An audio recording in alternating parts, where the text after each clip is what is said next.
బాహుబలి సినిమాల మహేష్మతి రాజ్యం చుట్టూ గుట్టలు, ఎర్రటి మట్టి, నడుమిట్ల పెద్ద కోట. జరంత దూరం పోతే ఓ మొగుల్ మీదకెళ్ళి పాలు వంగుతున్నట్టుండే జలపాతం. అటో కొండ ఇటో కొండ. ఇంకా జరంత ముంగటికి పోతే మంచు కొండలు. ఆడికెళ్ళి సర్రున జారితే పూల తోట. కట్ చేస్తే అందాల కుంతల రాజ్యం. మొత్తం పాలరాయి బిల్డింగ్లే. పక్కకు పంటలు ఖరాబ్ చేస్తున్న పందులు, అనుష్కక్క ఫైటింగ్లు. మహేష్మతి రాజ్యంలా వాళ్ళు ఏనుగు ముంగట దిగుతారు, శివగామితానికి పోతారు. అమ్మా, ఒక్క సినిమాలో ఇన్ని చిత్రాలు అనిపిస్తుంది. That is Jakkanna.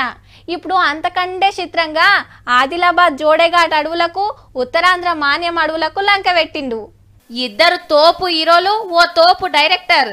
RRR itself. The expansions we are inviting from the people. 3 ఆర్లు అని కొత్త సినిమా తీస్తున్నాడు కదా, ఏం కథనో తెలుసునా? నీకు తెలిసిన అల్లూరి సీతారామరాజుగా ఇంకా మారక ముందు the younger version of Alluri Sitaramaraju is being played by Charan, and the younger version మీకు తెలియని Komaram Bhim will be played by Tarak. Alluri Sitaramaraju తెల్లోళ్ళ మీద కొట్లాడితే మన కొమరం భీం నిజాం సర్కార్ మీద లడాయి చేసినోడు. ఒకరికొకరికి సంబంధం లేకున్నా ఒకటే టైంలో పోరాటం చేసినోళ్ళు. అగో గా వీరుల కథను సినిమా లెక్క తీస్తుండన్నట్టు. అయితే ఈ ఇద్దరు కూడా కొన్ని రోజులు కనబడకుండా ఎటో పోయొచ్చినోళ్ళు. ఎటు పోయినరు, ఏం చేసిండ్రు, ఈ ఇద్దరు కలిస్తే ఎట్లుంటది అనేది ప్రేక్షకులకు నచ్చినట్టు చెక్కుతున్నాడట జక్కన్న. అంతేకాని అందరికి తెలిసిన ఉద్యమాలు, పోరాటాలు ఉండయట సినిమాల.